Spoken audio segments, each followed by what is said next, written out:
വിശേഷങ്ങൾ. കൂട്ടുകാരി, ഈ ലോകം മുഴുവനും കൊറോണ വൈറസ് ബാധിച്ചിരിക്കുകയാണല്ലോ.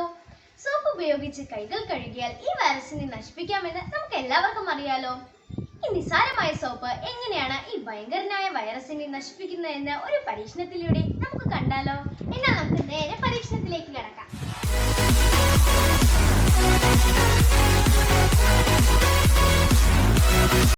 കൂട്ടുകാരി, നമുക്ക് ആദ്യം ഒരു ഗ്ലാസ്സിൽ വെള്ളം വേണം.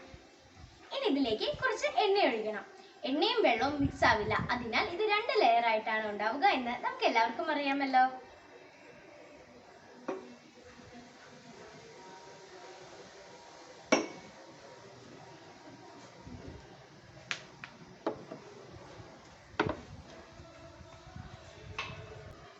ഇനി നമുക്ക് ഇതിലേക്ക് കുറച്ച് സോപ്പ് വെള്ളം ഒഴിച്ചു നോക്കാം.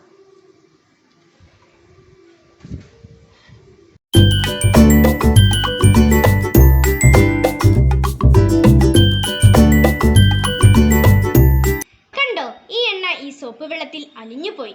സോപ്പിന്റെ തന്മാത്രകളുടെ പ്രത്യേകതയാണ് ഇത് സാധ്യമാക്കുന്നത്. നമുക്ക് ചുറ്റുമുള്ള വസ്തുക്കളിൽ മിക്കതും കൊഴുപ്പിലോ ജലത്തിലോ ലയിക്കുന്നതാണ്.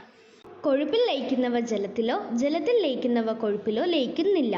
ഉദാഹരണത്തിന്, മിക്കവാറും എല്ലാ ലവണങ്ങളും ജലത്തിൽ ലയിക്കുന്നതാണ്. എന്നാൽ സോപ്പ് ഒരേ സമയം കൊഴുപ്പിലും ജലത്തിലും ലയിക്കാൻ കഴിവുള്ള ഒരു അത്ഭുത തന്മാത്രയാണ്.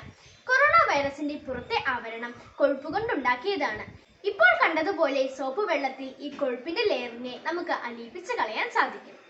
കൂട്ടുകാരി, ഈ പരീക്ഷണത്തിലൂടെ സോപ്പ് ഉപയോഗിച്ച് കൈകൾ കഴുകിയാൽ കൊറോണ വൈറസിനെ നമുക്ക് നശിപ്പിക്കാമെന്ന് പഠിച്ചില്ലേ? അപ്പോൾ നമുക്ക് സോപ്പ് ഉപയോഗിച്ച് കൈ കഴുകി കരുതലോടെ ഇരിക്കാം. ബൈ.